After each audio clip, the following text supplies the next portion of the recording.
Bonsoir et bienvenue dans Magazine Plus, votre magazine d'information socio-politico-religieux. Dans cette édition, nous vous amenons à la découverte de la deuxième édition du Café chrétien organisé à l'église ACB. Dans une soirée des partages d'expériences, des découvertes et des communions fraternelles. Suivez. Cette initiative offre aux fidèles une plateforme pour exposer leurs produits, faire valoir leurs dons et encourager l'entrepreneuriat chrétien. La soirée a débuté par une prière du pasteur Jean-Blaise Kassonga Chihuahua qui a exhorté les enfants de Dieu à entreprendre avec foi et à ne pas craindre de prendre des risques. Les jeunes Congolais, les jeunes qui mourent, ils deviennent indépendants très tardivement dans la vie.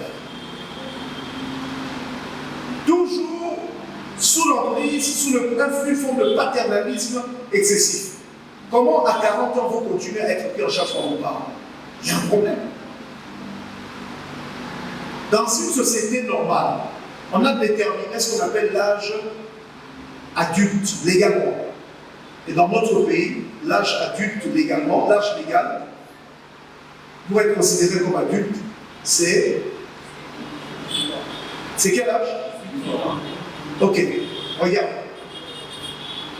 Sous notre cieux, tu entendras des enfants en train de menacer leurs parents lorsqu'ils n'ont pas encore 18 ans, en leur disant, quand j'aurai l'âge adulte, on appelle ça l'âge de la majorité. Quand j'aurai l'âge de la majorité, je quitterai. Tu sais pourquoi ils le disent si facilement?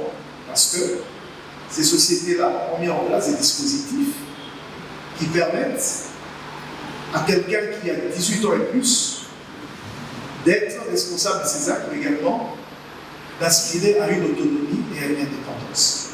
Par les temps, par cette époque, qui veut être compétitif sans avoir accès à l'Internet. Aujourd'hui, on n'est même plus à l'Internet. Aujourd'hui, on a l'IA. Moi-même qui vous parle, je suis encore sur ChatGPT. Quelqu'un s'est moqué de moi.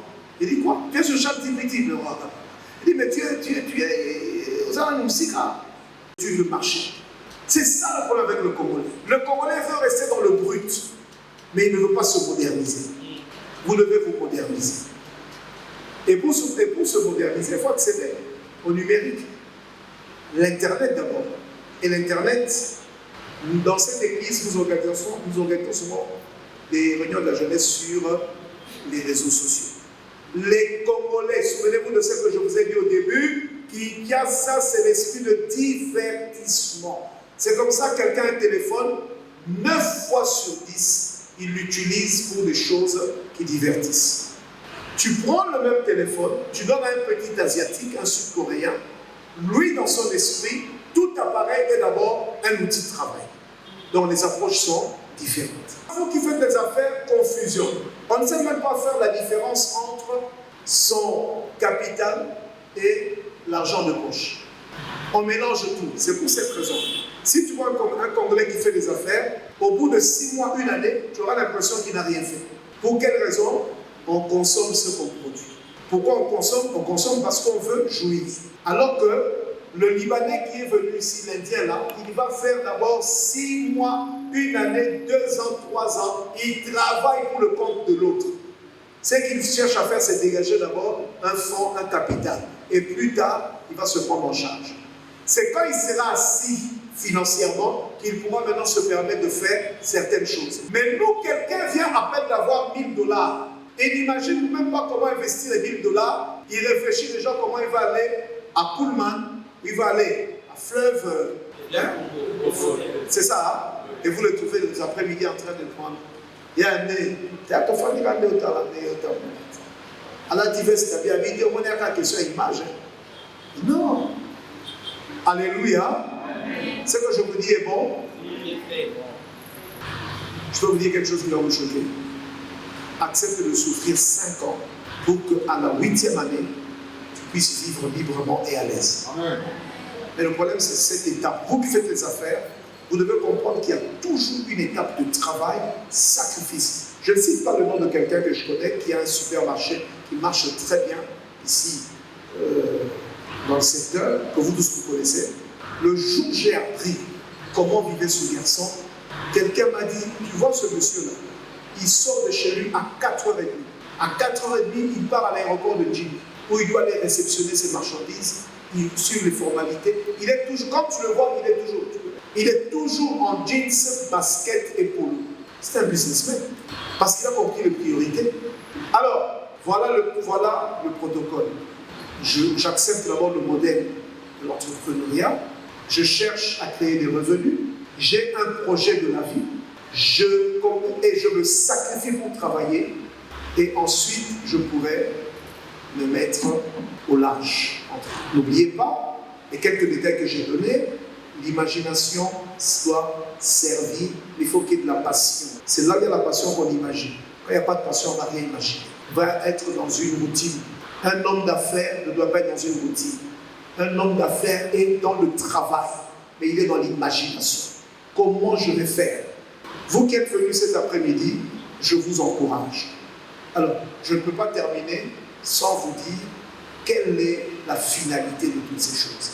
La finalité, c'est quand même mettre sur pied un réseau des businessmen. Parce que moi, je vous considère comme des businessmen. Tu sais, quelqu'un qui prend déjà son argent, quel que soit le montant, avec l'idée d'en faire, de le multiplier, c'est déjà le business.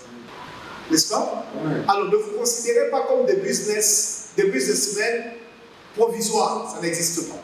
Un businessman reste un businessman. Et un businessman doit se projeter vers l'avenir. N'est-ce pas? C'est bon? Oui. Alors, autre chose. Vous pouvez travailler seul, mais vous pouvez aussi travailler en association. Ce sont des choses que nous encourageons. Tel peut apporter les idées, l'autre apporte les moyens, l'autre apporte le carnet d'adresses. Quand on met tout ça ensemble, ça constitue une force. À partir d'aujourd'hui, retenez ce que je vous ai dit, soyez sérieux. Mais imaginez comment vous allez avoir l'argent. Il y a plusieurs canaux. Je vous encourage, le but c'est ce réseau que nous voulons monter, une plateforme où vous êtes tous inscrits, nous interchangeons.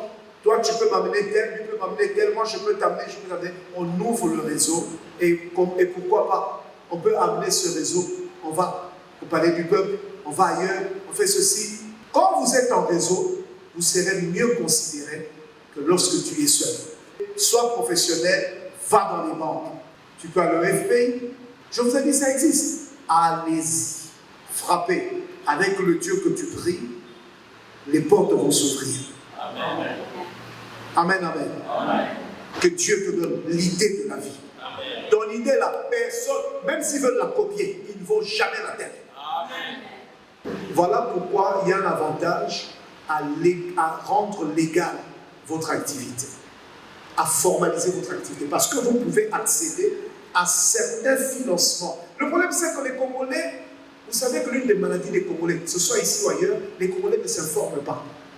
C'est l'une des plus grosses maladies. Il y a des produits dans les banques. Même auprès de nos différents bailleurs de fonds. Je vous dis, mes chers amis, informez-vous, il y a des créneaux qui existent, que vous pouvez atteindre. Mais pour qu'on vous considère, vous devez exister légalement. Je dis financement, pourquoi?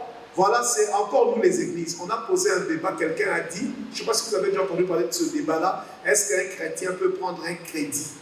Vous avez entendu ça ou pas? Vous n'avez pas entendu ça? Un gros débat, non? Il y en a qui ont dit, non, on ne peut pas. Mais mes frères, franchement, vous savez, hein, ce n'est pas parce qu'on est africain qu'on doit continuer à donner l'impression aux autres que nous sommes des primériens. On est comme des gens intelligents, non? Un crédit, c'est quoi? En banque, par exemple. C'est simplement un appui financier. Mais c'est vous qui vous engagez. Et c'est avec votre... Voilà pourquoi je vous ai dit, il faut formaliser les choses et respecter certains protocoles qui, dans cette dimension brute-là, non, il faut faire des business plans, même un tout petit. Ça te permet de te projeter, ça te permet de voir les réalités de ce que tu...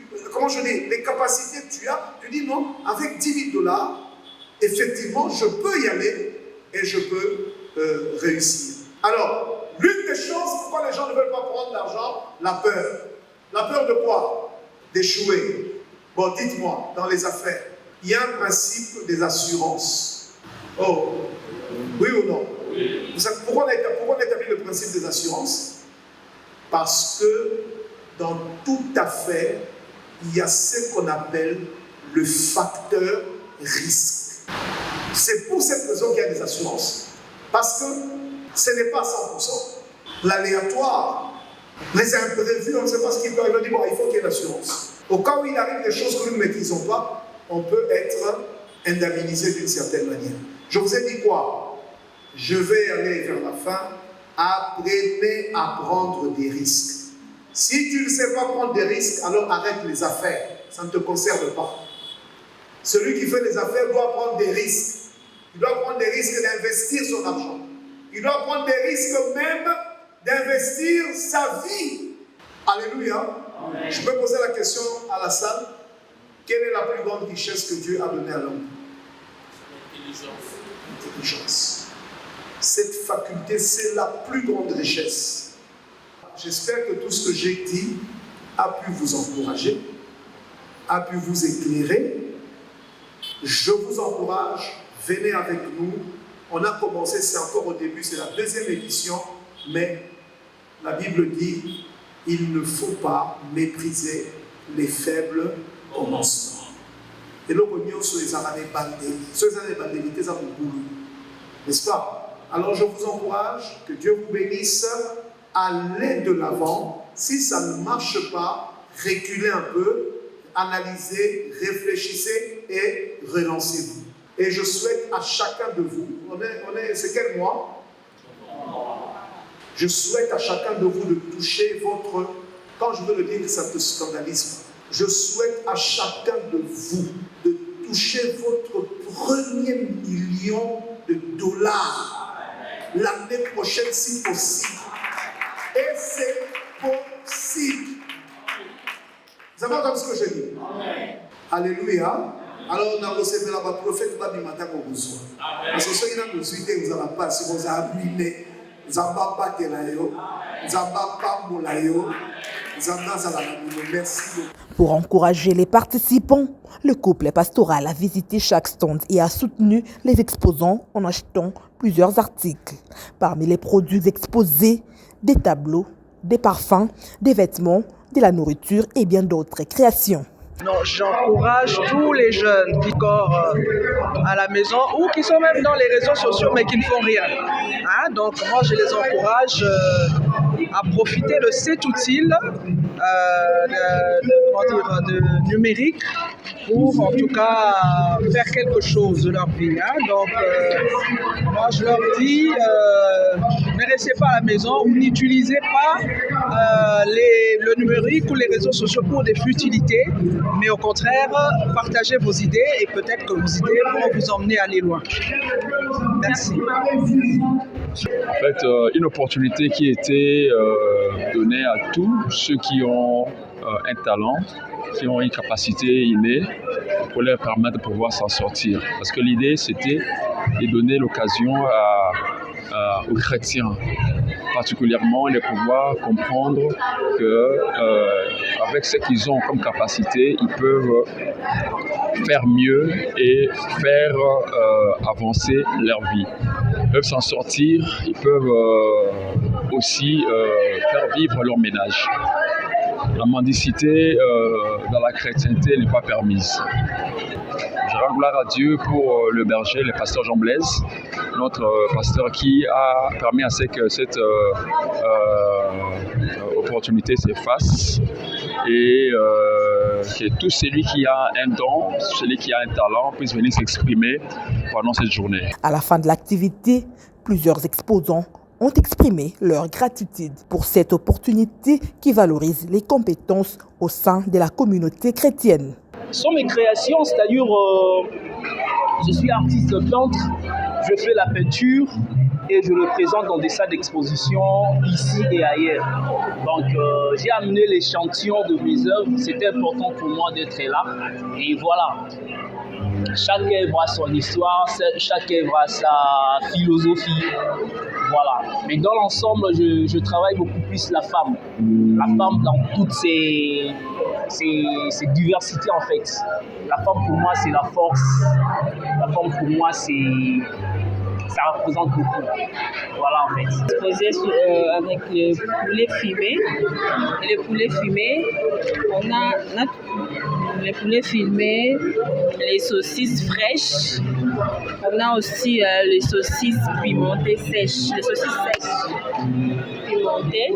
Oui, on vend par pièce, c'est à 2500 francs. Les kilos, c'est à 33 000 francs. Et les poulets, c'est à $10. On achète les poulets, on fait l'assaisonnement et puis on filme ça. On a un fumoir là en métal. On filme et puis on commence à vendre ça. Oui, on conserve ça dans le frais. Donc, on conserve ça dans le frais et puis ça sera... Non, ça ne peut pas expirer. Bon, ça dépend parce que quand on fait, ça ne traîne pas. Les gens achètent rapidement. On ne peut pas garder beaucoup de stocks. On achète ce que les gens peuvent acheter pour que ça finisse rapidement. Et puis, on achète aussi. Bon, j'ai eu l'idée de faire une boutique. Je sais que l'année prochaine, on va faire l'occasion de faire une boutique, une très belle boutique pour les habits. On voulait l'acheter en Europe, pour que les Congolais puissent acheter chez eux-mêmes. Je travaille ça sur l'avenue Luboudi 69, Kitambo. Je suis couturier, de carrière encore. Il y a une signature au dos. C'est bénéfique en tout cas, bon, c'est ce qu'il nous a expliqué, il nous a essayé quand même d'exhorter. C'est une bonne chose. C'est pour avancer quand même, nous qui faisons du commerce.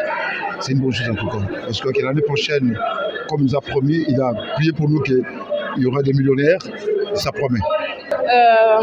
Le pasteur a dit un élément très capital. Être chrétien ne nous empêche pas d'avoir des idées, d'entreprendre quelque chose, une affaire quelconque. Alors, plusieurs articles cosmétiques, des parfums et autres. Je vends ça en ligne. Voilà, j'ai une page TikTok. Voilà, je les expose. Alors, les pasteurs nous a dit qu'il faut être très courageux parce qu'un commerçant doit vraiment l'être. Parce qu'il y a beaucoup de défis, en fait. Quand tu es commerçant, il y a des défis, il y a des hauts et des bas, mais il faut toujours garder la tête haute. Voilà, il faut toujours être courageux, il faut affronter des risques. Voilà, le pasteur nous a dit tout ça. Et puis, il ne faut jamais oublier la prière. Il faut beaucoup prier, demander à Dieu ce qu'on doit faire, en fait.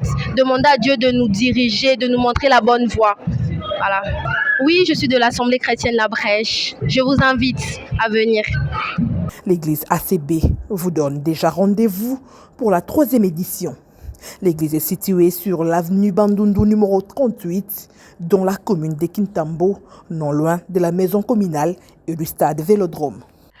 Ainsi s'achève cette édition. Merci de l'avoir suivi.